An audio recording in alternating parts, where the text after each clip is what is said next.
Hello, everyone, and welcome to I don't know if we should call it a scary episode of the CRM MVP podcast because it all depends on when you're listening to this. I feel like right now I'm in the Halloween mood.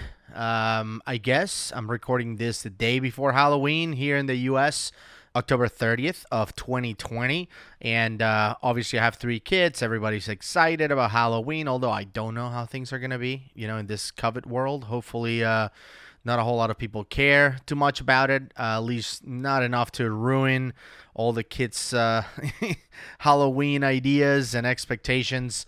Maybe just leave the candy by your door. I don't know how that's going to be, but I did want to record an episode kind of themed around Halloween and around, just scary situations that happen in projects. More specifically, I want to talk about a project that I learned about years ago. It was a CRM project. And by the way, if you're not familiar with the episode we did before about the worst CRM project ever, there's an episode of the CRM MVP podcast. Let me see if I can find the actual number. It was the story of a project disaster. It's episode number 52 is the number of the episode. And we talked about, an implementation that went horribly wrong for the Sky Broadcasting Company in the UK. And essentially I go into details on that. I'm still debating whether that should be a series because there's so much good stuff. Like, they could make a TV show or a movie out of it. Like, when you think things couldn't go worse, they go way worse, right? It's hilarious. And I devote kind of 20 minutes or whatever to the story on episode 52, and then I go and talk about something else. But it's interesting to learn from others' mistakes. And I think there is one story that comes to mind when it comes to Halloween, when it comes to CRM specifically, about a project. This project started in 1996, which again, it seems like it was very recent. It's interesting because some of you know this, by the way, that I am a scuba diver, but not only a scuba diver or a technical scuba diver. I am an instructor, a scuba instructor as well. I just do it for fun. I love teaching people, and teaching people how to safely dive is it's a passion of mine. So I had a student earlier this week, I believe, or maybe last week. I don't remember at this point, but I noticed his date of birth was in 1999. And I was like, oh, this is just a young kid. Oh, no, he's 21. Like, he's already 21. And it's like, I'm still kind of getting used to the fact that, the 90s wasn't like 5 years ago. Anyway, I digress. Let's talk about 1996. So in 1996, a little company that you probably heard about called Hershey's decided that they wanted to implement a new CRM system. And it was actually a multi-effort implementation. It wasn't just CRM. It was also ERP. And it was also a bunch of PCs. Like, they were growing year after year. Hershey was really blowing up, essentially, in the 90s. And, they went public in 1986, and with an infusion of cash, they started, really, really growing. And anyway, in 96, 10 years after they went public, they decided to embark on the implementation, on a large implementation that included CRM, it included ERP, and it included, some improvements to their networking system. I believe they were implementing something like 5,000 PCs for new employees and some new networks and stuff like that. So it was a big project.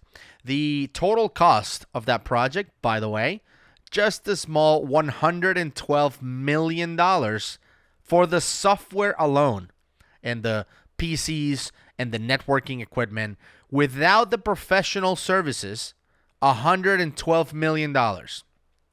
The actual implementation was $10 million, which is not too bad, I think, especially if you compare it to the total disaster that we talked about in episode 52 with, Sky Broadcasting. But anyway, regardless, they have committed $122 million to implement CRM, ERP, and, some other stuff. And by the way, let me just get this out of the way because I did not clear this up on episode 52.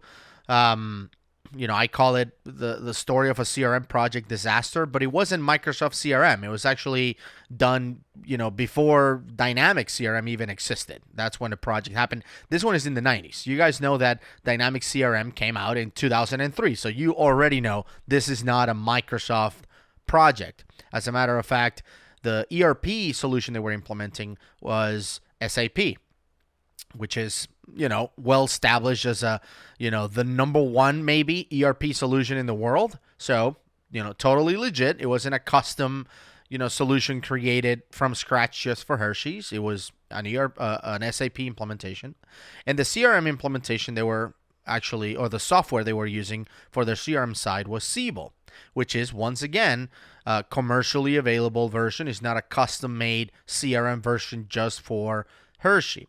So they were implementing Siebel and they were implementing SAP. And once again, they wanted to revolutionize their entire customer experience. And I think they were doing, kind of what Dynamics 365 is all about before it was cool. They had this idea that they wanted a solution, whether it was one piece of software or multiple pieces of software working together, but they wanted a solution that would take customers from, beginning to end, the entire life cycle of the customer, from, getting leads and trying to get grocery stores to carry your candy and your chocolate to actually dispatching the trucks and delivering those orders that you placed as a customer. So they wanted the full picture. They wanted all of those pillars of the customer life cycle and the engagement, the customer engagement. So they were very, very ambitious. And I'm not really sure what company they selected to do this, or what multiple companies. I didn't really research this as much as I did for episode 52 and British Broadcasting.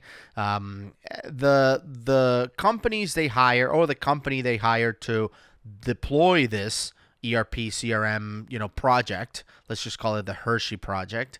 The companies they decided to hire for this determined that it would take them 48 months to be able to implement the software, which is 4 years. All right, doesn't sound crazy. It's a large implementation. We're talking about $122 million. I think 4 years is a realistic thing. Now, based on my experience with projects that are that large, I think they wouldn't have been able to stick to that. I think that scope creep and all of that was going to come up, and it was going to be like a 7 or 8 year implementation or whatever. But Hershey didn't agree with the 48 months. They thought 4 years was too long for them. And the main reason for it is, and I don't know if you who are listening to this was around that time and were kind of concerned about this. You guys remember something that was going to happen as soon as the year was over in 1999 called Y2K. You guys remember that? When we thought that all computers were just going to freak out because they were going to think it was 1900, and companies really spend millions and millions of dollars on preparing for this thing. Hershey was one of those companies, by the way. The legacy systems they were using that were going to be replaced by this Hershey project that we're talking about, they actually spent millions and millions of dollars preparing them for Y2K, just in case. So because they started in 1996, they told the company responsible for implementing this project, look, we don't like the 48 months thing. That means that we're not going to be able to be done before Y2K. We want to go live before Y2K no matter what, so you have 30 months. Now think about that. I already thought that 4 years was not enough. And now you're talking about 2.5 years that you have to complete this $122 million project. Obviously, in hindsight, it just sounds like it's unrealistic. But you and I have been around a whole lot of whiteboard consultants. And, when somebody throws a $10 million check at you back in the 90s, again, we're talking about the 90s right now, it's really, really, really hard to say no, to say that it's impossible, or to raise any red flags if you're a salesperson. I think that if it was up to solution architects or technical people that were more realistic, they would have said, there's just no way. It doesn't matter how much money. You can't just put 1,000 consultants in a project. It doesn't work like that. You can't, cut times and take shortcuts if you want to do it right. Now, if you don't want to do it right, then yeah, you can do the Hershey way and cut the original estimate, which I already thought it was okay. I mean, realistic a little bit. Cut it by a year and a half. That's just nuts, right? So I went back and looked at some of the articles about this implementation. You can look it up. One of the books that I don't know if I saw it originally in this book, but one of the books I found that talks about it is a book called CRM Unplugged. And in CRM Unplugged, they dedicated, a few pages to this. So I'm going to quote from the book. It says, CRM contributes to a scary Halloween for Hershey. So once again, going back to 1996. So put yourself in that kind of like time frame back in the 90s. So I'm going to quote from the book. Candy producers record 40% of their annual sales between October and December. And this is because of Halloween, right? Which is what we're talking about. The biggest candy consuming holiday accounts for about $2 billion in sales. For a candy producer, missing Halloween is like for a toy company missing Christmas. Unfortunately, in 1999, that's exactly what happened to Hershey, the nation's largest candy maker. Just before the big candy season, shelves at warehouses and retailers lay empty of treats, such as Hershey bars, Reese's peanut butter cups, Kisses, Kit Kats, and Rolos. Though inventory was plentiful, and this is what hurts me the most, by the way. Just speaking for myself, imagine if you were the CEO of Hershey and you were preparing for Halloween. I mean, you're a candy manufacturer that has been on forever working on this stuff. You know what's coming, so you have production ready to go and distribute this thing. But right before that happens, I'm going to go back to the book. Hershey announced in September that it would miss its third quarter earnings forecast due to problems with the new customer order and delivery system. This is what they call the Hershey project that had been recently rolled out. The new ERP and CRM processes and technology implemented earlier in the year had affected Hershey's ability to take orders and deliver product. A $112 million system aimed to modernize business practices and provide front-to-back automation from order taking to truck loading, but Hershey lost market share as problems allowed rivals to benefit during the season. Now, I'm going to take a pause from here for a second because, again, this was all due to Y2K. So back in the day, when it came to the market, for example, Y2K was like a big deal. Like a lot of companies were very, very concerned about it. And Hershey decided to make a big deal out of this system, this implementation. So it kind of backfired on them. So they went out to market and they said, Y2K, we take it so seriously that we're investing $100 and something million and we're going to get it all done on time. It's going to be great or whatever. And then when they weren't able to do it, they paid big time for that mistake, for not being able to get it done in here. Okay, so back to the book. By December of 1999, again, they missed their mark with the revenue in September of 1999, which is, again, before the holiday season. And they announced that they made it, by the way, because of problems with their system, with their software they were implementing.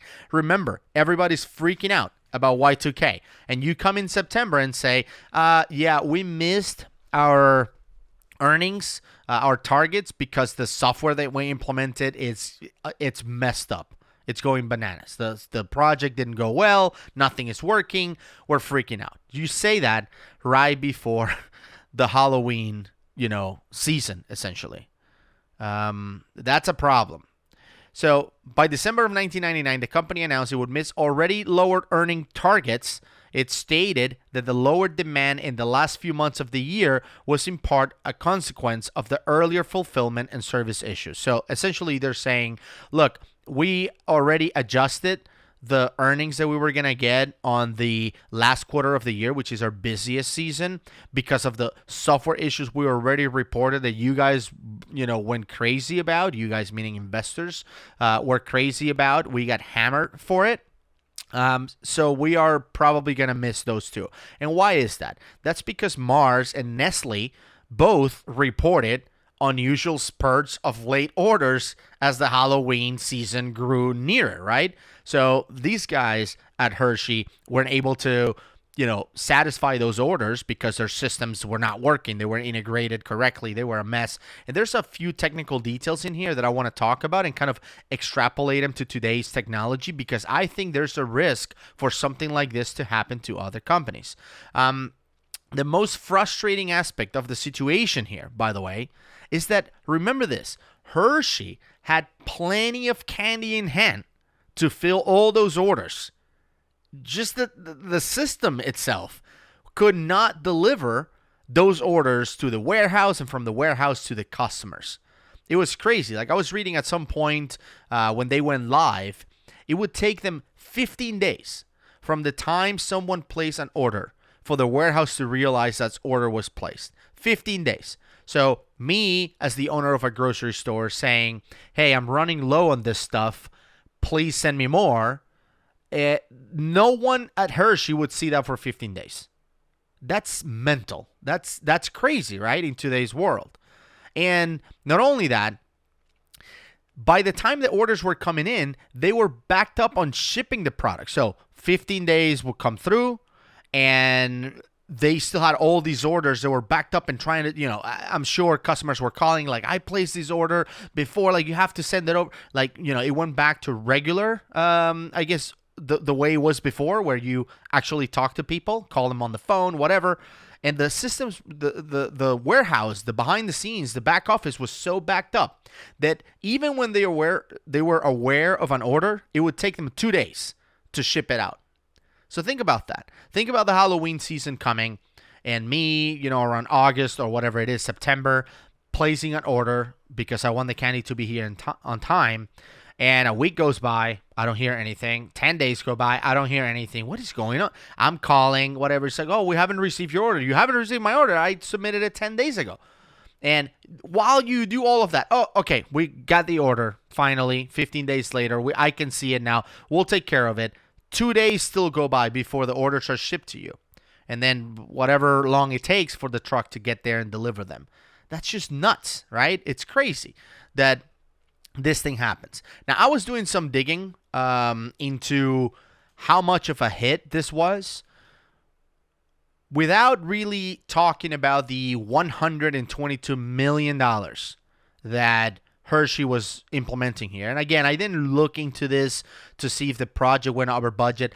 I assume it did, because in order to go into the 30 months instead of 48 months, you have to hire a bunch of people, and you have to throw money at it, literally. And I have people working overtime, which is not the same pay as regular hours. I mean, I assume it went over budget, but again, I didn't look super hard into this. It's estimated, just to give you a couple numbers, that Hershey missed $100 million worth of sales during that period of time, during those few months, September through the end of the year. $100 million. They were already spending $122 on the project, and now $100 million, which accounts, by the way, for 4 to 6% of growth that they were expecting that year as a company, goes away, goes out the window. But again, grocery stores and people still want candy for Halloween. So Nestle and Mars and all these other companies were the ones who had to provide those, had to fill those gaps, essentially, had to provide those orders. So it allowed market share to slip away from Hershey. Now, how much of that was slipped away? How much of that, I mean, we know that it was $100 million that year, but how much of that kind of moved into 2000? How much of that would the grocery store owners go back and say, like, I'm just going to order some more from Nestle because, lose faith, essentially, on Hershey. So I look back at some of the numbers in Halloween of 98. So 1 year before this whole debacle of the CRM implementation happened, the stock price of Hershey was 23 points, $23 per stock, 23 something. Okay. I think it was actually $22.97, but it was close enough that I call it 23. So $23 per stock in October or Halloween of 1998, 1 year before this whole mess happened.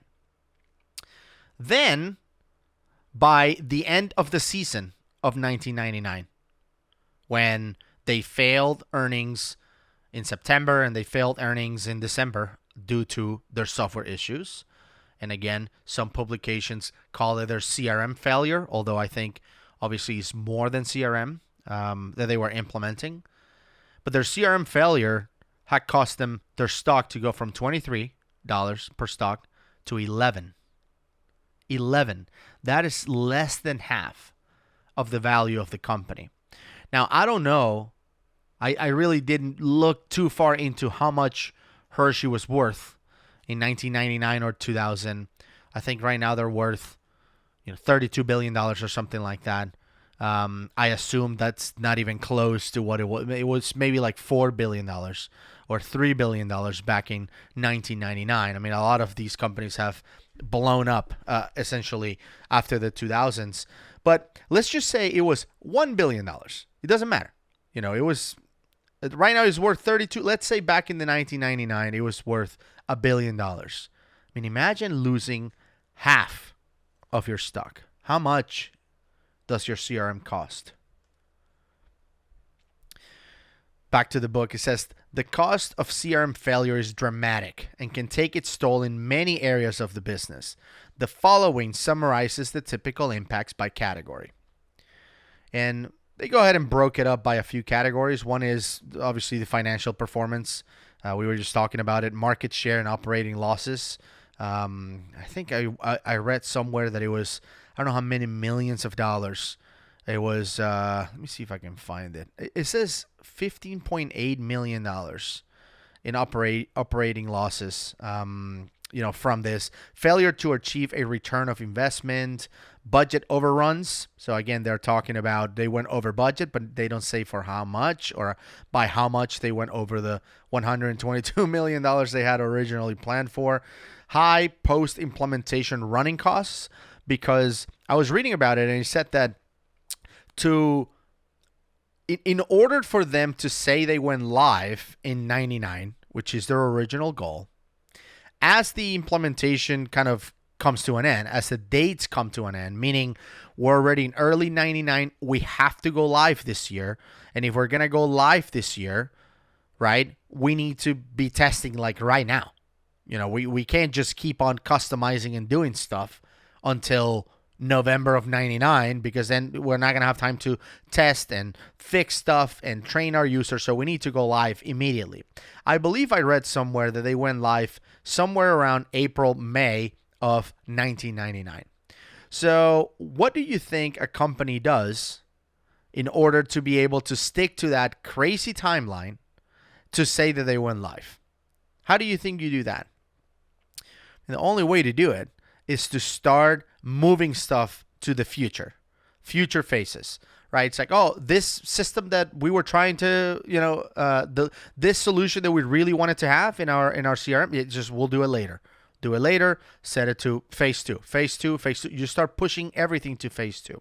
This was a clear scenario where a company's trying to boil the ocean, is trying to do too much, and then they realize they can't do that much. So they start moving everything until a future phase, right? And that's where that budget overruns happen on the project. You start thinking about future things.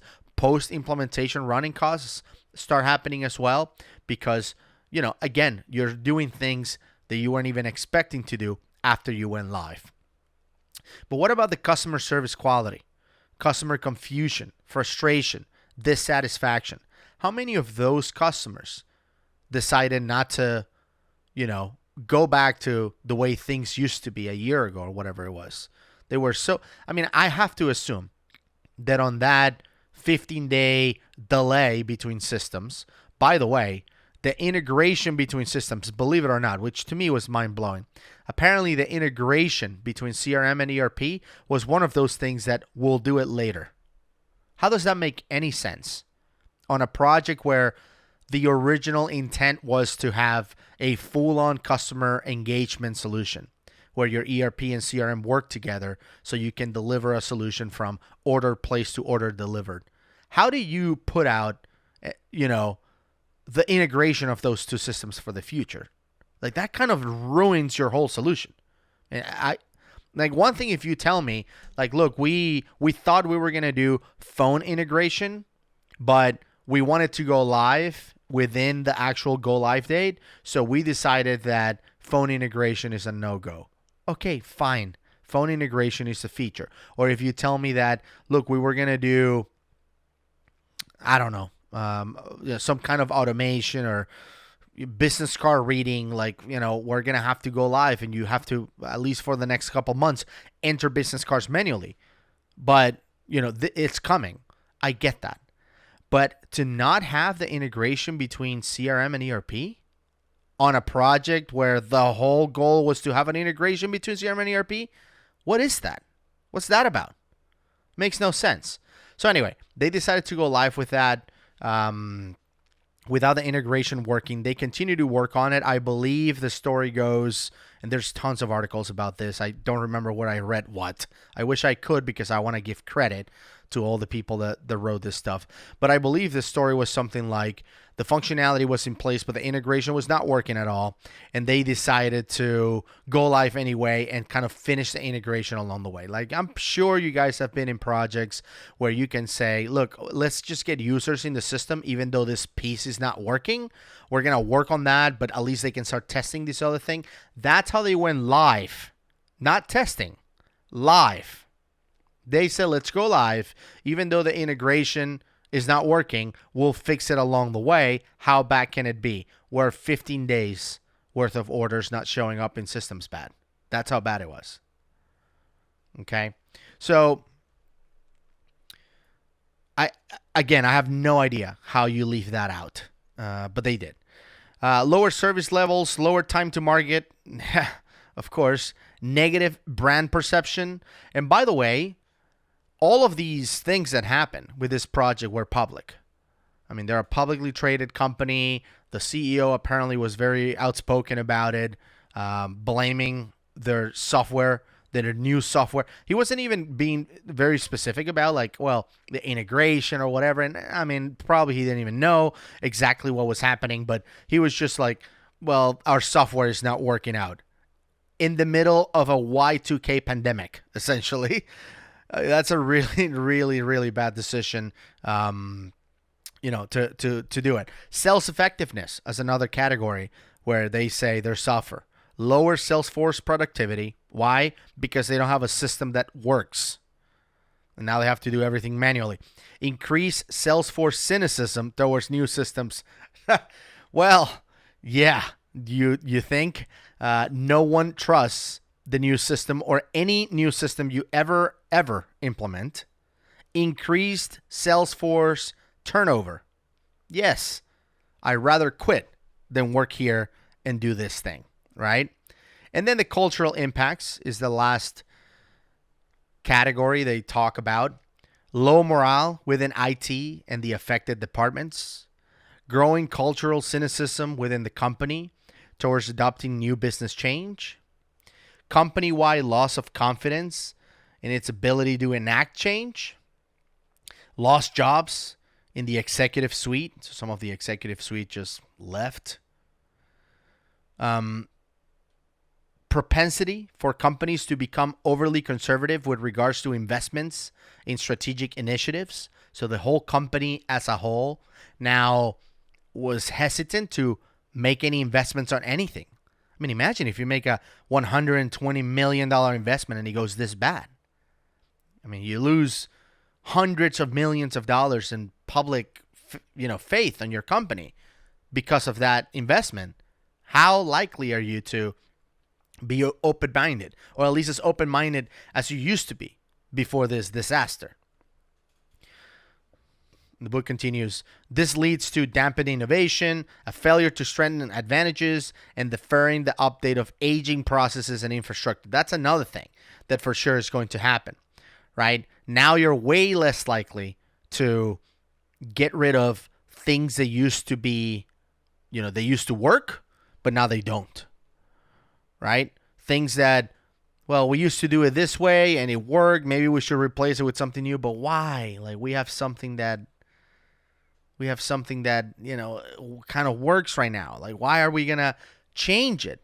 And that is still kind of behavior that you experience today in a lot of organizations, right? Why change if what we have works? And I think it's interesting because we've had conversations about this with other customers. For example, I remember when we were talking about the upgrade to the unified interface, and customers were like, well, I don't want to tell my users that things are going to change. And I'm like, I don't think you have a choice. Like, this thing is happening regardless of you telling them or not, right? So what do you think is best? Tell them right now and prepare them for the fact that their UI is going to change, even though they're not going to like it, and giving you a chance to at least train them and tell them what's going to change, or just let it happen and see what happens and see how the morale goes and see how much they're going to trust you in the future, right? Are you going to sit back? And again, I'm talking about administrators and people that you meet at the UG Summit and things like that.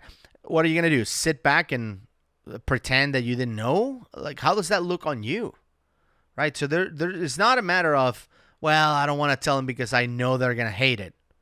Well, but if you don't tell them, they're just going to find out when they show up to work and everything is different. That's a problem, right? I found another article talking about the failures of that implementation, the Hershey implementation. They listed 4 things. Number 1, squeeze deadline. We knew this was going to happen, right? Trying to do too much within 30 months instead of the original 4 years.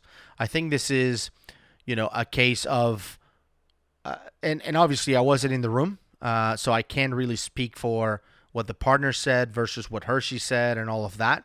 I think that in some cases, customers can be pointed in the wrong direction, and, there's always that unless, like when the customer said, can we do this in 4 years? Or I believe this will take 4 years to do unless, and then the customer's like, unless what, right? They want to hear that next thing because you're trying to make your customer happy. You have to be realistic about, expectations when it comes to the deadline. And if you want to do it within 30 months, and I know that it will take 4 years to do it, well, that is a problem, right? Now we have to talk about it. We have to either decide whether we're going to do it in 4 years or longer, because, in a lot of projects you miss out, especially on the super long ones like this one, or adjust the scope, right? How much functionality do we want? You can't have them both. You can say we want 4 years worth of functionality done in 2.5 years correctly. You can't do that, right? And I'm sure you guys have seen. If you haven't, you should look it up. There's a video of somebody trying to draw like Spider-Man, I think it is. It's a superhero. I don't remember. I think it's Spider-Man. And they have like 30 seconds, 30 minutes, or 30 hours. Oh, no. It's I think it's 1 minute, 10 minutes, and 1 hour. I believe that's the video. And it's the same thing. Like they start with like a picture of Spider-Man or whatever. And it's like, okay, you have 1 minute to do it. And he's like, well, but this will take me like an hour. Doesn't matter. You got a minute. And then they'll do it. And, within an hour, and they do what they can. And it looks better than anything I'd ever do. I'll tell you that much. But it still looks bad for a professional, artist. And then 10 minutes they do it and it looks better, but still like sketchy. You can see that they could have done better. Then obviously they do it for an hour or whatever, and it looks amazing. It looks like the picture they started from. So again, you have to try to find a balance between the realistic timing and scope, right? And that's why I'm a big fan of starting small and then growing over time. This is a clear issue in this implementation of trying to boil the ocean and do too much. Partners, again, depending on who you work with, they can, point you in the right direction or the wrong direction. For example, with my customers, I've, in many, many cases, every chance I've had to do this, I've never not done it, which is when I believe that a customer can do it, for example, with whatever solution they have, or in one way or another that will save them money. Instead of us doing more work, that would mean that we would get paid more to do it. I always, do the right thing and recommend the partner or whatever my customer to do it in a way that it benefits them, which is by using functionality they already have, or by avoiding writing code, or by keeping it simple, whatever it is. I think as a partner, you have to point them on the right direction. Now, you do work with some customers, and I don't know why this happens, that decide to go against your recommendation. Like in a lot of cases, and this happens to you guys too, if you're an implementer, in a lot of cases, you make a recommendation to a customer and they decide to go a different way. One of those examples, and I mentioned earlier, I mentioned earlier about the whole 15 days taking too long, is what's happening right now with Flow, Microsoft Flow or Power Automate. Okay, there are certain processes that I don't think right now in October of 2020, Flow is the right solution for. Especially processes that happen a lot. Why? Because it takes a lot of effort to execute a flow, to call it, to put them on a queue, to execute it, go through all the steps, and get it done. Just the fact that when we're talking about API requests and when we're talking about quotas and things like that, every single step or action on that flow gets counted. So even that process to count how many things you have to go through on every flow, counting it against your quota for, system calls essentially, that takes time. So I've worked with customers where I suggest that we don't use Flow for some solutions. If I know that they are high volume, or if I know that they need to be done in a timely manner. I've worked with customers where me or one of the consultant solution architects that worked for Elevate will say, look, I think that the best way to do this, even though it's possible with Flow, best way to do that is to use a plugin or to do a real-time workflow or whatever other solution it is. And I've had customers before that will be like, nah, let's go with Flow. And I'm always like, wow, like it's painful because you're trying to point people in the right direction. And again, this happened in a project recently within the last couple of years where the customer decided to go with Flow. We created the Flow. We told them everything, like you do have access to Flow. And I think the solution was like a real-time workflow that we'd recommended instead. It wasn't like they had to pay more money for it. And, they decided to go with Flow because Flow is the future. And I don't disagree. I think Flow is the future, but not at this point and for that solution. And I think they were looking at something like 2 days of queuing backups. It was very, very high volume processes. And, things that would have been done on the fly were now taking 2 days.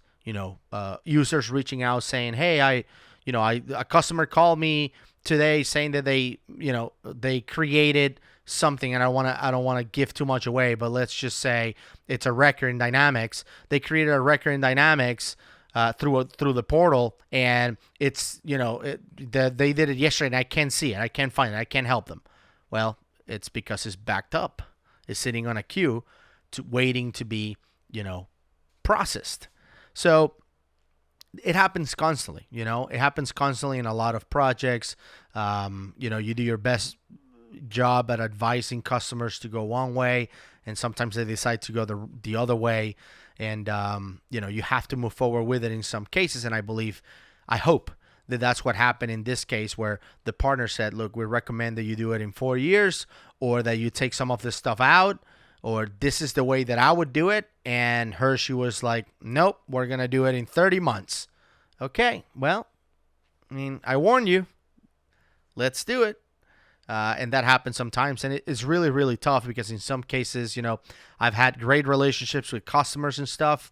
And then when the advice is not followed and things go wrong, typically the solution architect or whoever's the professional leading it, it's blamed for it. And, you have to take ownership because ultimately the responsibility of the solution is yours. So if you accept that this is something that you need to do in 30 months, even though you did not agree with it, even though that wasn't your original estimate, but if you ultimately accept to give it a shot and that doesn't work, it's still on you. It's big time on the customer, of course, because they're the ones going against your advice. But if you accept that you can do it within 30 months and it doesn't work out, you also have to take ownership of that. The second reason for the failure of the project, they're saying wrong timing. And they are saying the company is going live at their busiest time and release the solution right before Halloween. I think this is true. If Halloween is your busiest season, is when you expect 40% of your orders to come in, like out of the 12 months within September, let's just say you get 40% of all orders. Sounds like September is a really bad, time to go live with a brand new system. I mean, that's just me using common sense. So I think that this is a valid reason for it. Wrong timing. Had they gone live in like January when everyone is on that New Year resolution to lose weight and nobody's really buying chocolate the way it was a couple months ago, I think that, if orders are not coming in or whatever, I think you can dance around it. You can play with it. I don't think the queue would have been 15 days.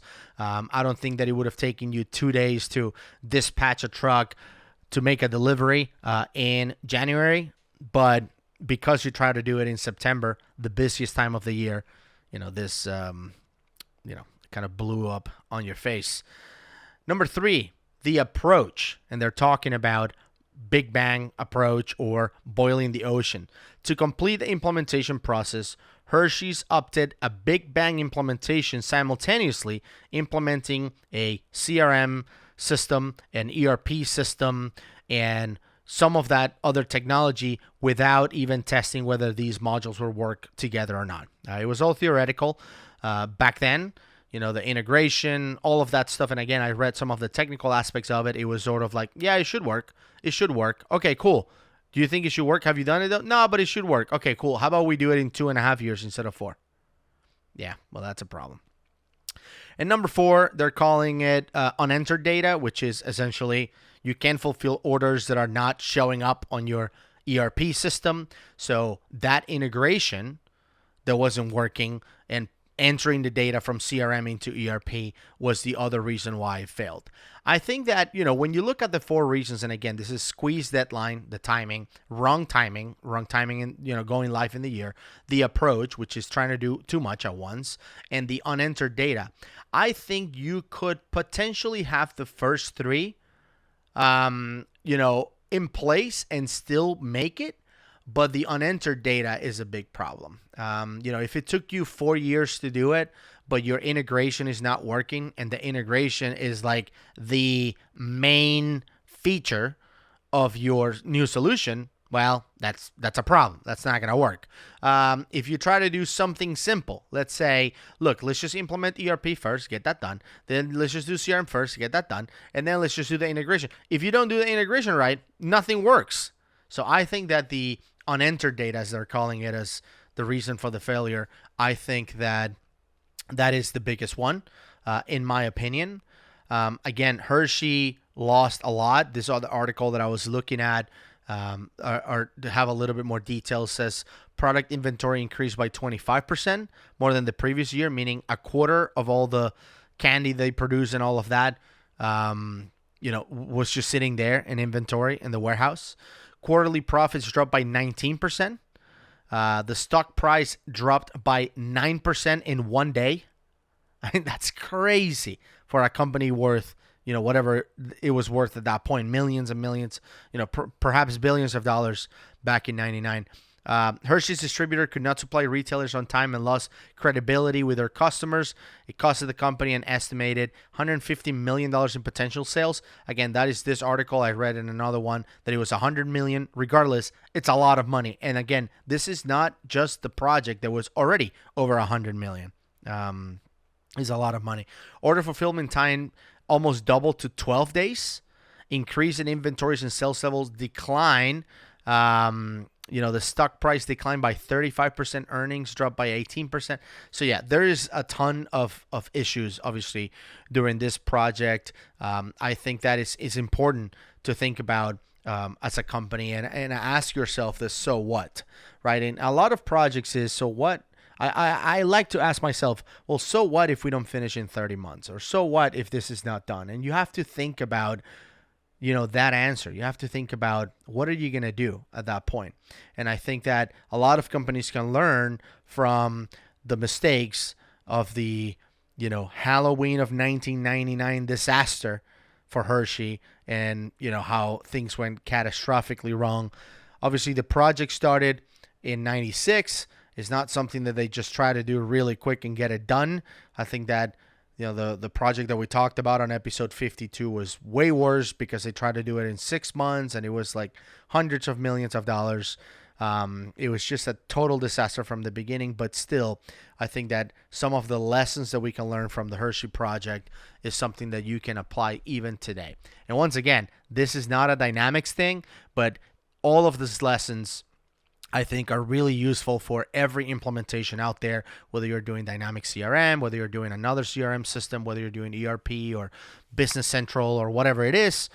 Those lessons are highly valuable, and that's why I wanted to talk to you about the Hershey project and their implementation and how bad it went. At this point, it was, 25 years ago almost. Wow. 1996 doesn't sound like it was that long ago, but I guess, still not used to it. Thank you so much, everyone, for tuning in. Once again, this was just a special Halloween episode of a project that went horribly wrong. There's a few of these, by the way, that I've been trying to cover. I think I saw another one from a company called Cars.com or something like that. It was $50 million they threw away, out the window. I remember seeing another one where there was some kind of triangle, situation where the CIO was paying with a personal credit card and the bills to get points, and he was traveling while the project was failing. It was like crazy stuff. There's a bunch of these, and I think that we can learn a lot from them. So I'm going to continue to bring them once in a while, not all the time, but I want to continue to bring some of these, project disasters and how much we can learn from it. I'm going to try to make an episode in 2 weeks, the one coming up next. I'm going to try to make it about current functionality in Dynamics. I think that there are some things in the application or in the solution that not a whole lot of people understand all its capabilities. And, I've been talking to Gustav Westerlund, who's another MVP and fellow solution architect. I've mentioned him several times here on the show. And we were trying to brainstorm about picking up a topic and really doing a deep dive on and just talk about all the capabilities, all the things you can do, and again, give you our own spin. I know that there's Microsoft best practices. I know there are industry best practices, and then there are some real world best practices that we've learned, by doing tons and tons of implementations. Me and Gustav have done tons and tons of implementations, so it will be super interesting to bring him on board and do this episode with him. So we're still trying to debate what functionality we want to pick, but if you like those kind of deep dives, the next episode should be, up your alley, because that's what we're going to try to do. If not, then it will be the episode after that. We're still trying to get the timing right when we can do it together. He's in Stockholm, I'm here in Atlanta, so it's hard to, figure it out. But once we figure it out, hopefully we'll dive in. And again, if you like those deep dives, just give me a topic, and we'll find someone that knows a lot about it, and we can talk about it for an hour or two or whatever. We'll see how long we can do it for.